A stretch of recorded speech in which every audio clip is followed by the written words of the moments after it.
kitovu cha maarifa kwa mustakbali wako.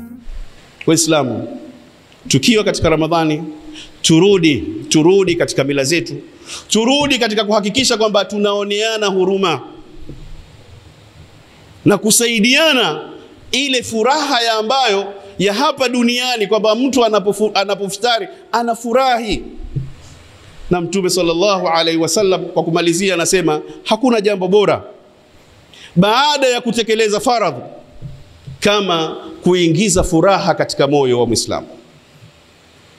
Na wewe ukimpelekea Muislamu mwenzako sadaka katika mwezi huu wa Ramadhani, wallahi moyo utakunjuka, atakuombea dua. Narejea tena, kutoa si nini? Si utajiri. Kutoa ni moyo.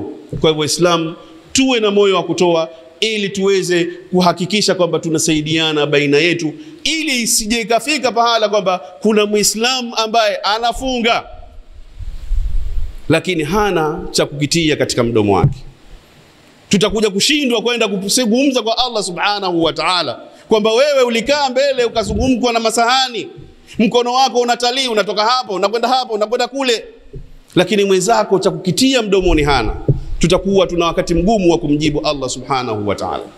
Watukufu wa Kiislamu, hatujachelewa, tujitahidini tulichonacho. Wa anfiqu mimma razaqnakum min qabli an ya'tiya ahadakumul maut fayaqula rabbi laula akhartani ila ajalin qarib fa asaddaqa.